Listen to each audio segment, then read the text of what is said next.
আজকে অনেক গুরুত্বপূর্ণ একটা কাজ কমপ্লিট করলাম। আসসালামু আলাইকুম ভিউয়ার্স, কেমন আছেন সবাই?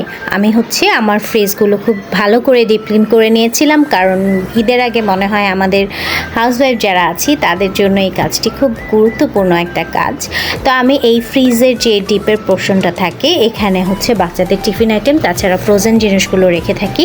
আর যে মশলাগুলো এক্সট্রা থাকে সেই মশলাগুলো আমি ডিপে রেখে দিই, তাতে করে ফ্লেভারটা খুব ভালো থাকে।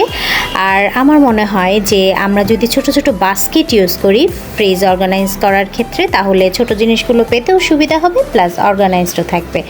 আমি এই বাস্কেটটার মধ্যে চিজ, তারপর বাটার, চকলেট চিপস এবং বিভিন্ন ধরনের শিট থাকে, সামোচা, মোমো শিট, এগুলো রেখে দেই। আর গুঁড়ো দুধটা আমি যতটুকু প্রয়োজন রেখে বাকিটা আমি ডিপে রেখে দিই, তাতে করে গুঁড়ো দুধটা ভালো থাকে। আর এরকম অর্নামেন্ট একটা বক্সে আমি কেকের যে সুইট বলগুলো থাকে সেগুলো অর্গানাইজ করে রেখেছি।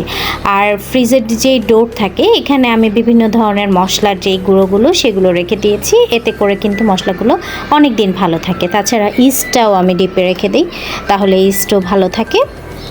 এরপর নর্মাল পোর্শনে তো নর্মালি আমাদের যা যা লাগে, ডিম, তারপরে সস, বিভিন্ন কিছু রেখেছি। প্লাস নর্মালি আমি ছোটো ছোটো বাস্কেট ইউজ করে থাকি, লেবু, কাঁচামরিচ, তারপর টমেটো, শসা, এগুলো রাখার জন্য।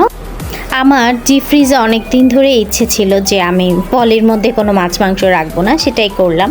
তো যাই হোক, এই সাইডে আমি বাস্কেটে যেই ভেজিটেবলগুলো সবসময় পাওয়া যায় না, সিজনাল, সেগুলো জিপলকের মধ্যে রেখে দিই। তাছাড়া বিভিন্ন ধরনের ডাল, মিল্ক ভিটা, তারপর গুঁড়ো দুধ, হলুদের গুঁড়ো, যেগুলো এক্সট্রা থাকে সেগুলো ডিপে রেখে দিয়েছি। আর এখানে ফুড গ্রেডের যে বক্সগুলো থাকে এগুলোর মধ্যে আমি প্রতিদিনের আমার যতটুকু দরকার মাছ, মাংস ওভাবে ভাগ ভাগ করে রেখে দিয়েছি। তো কেমন হলো জানাবেন। আসসালামু আলাইকুম।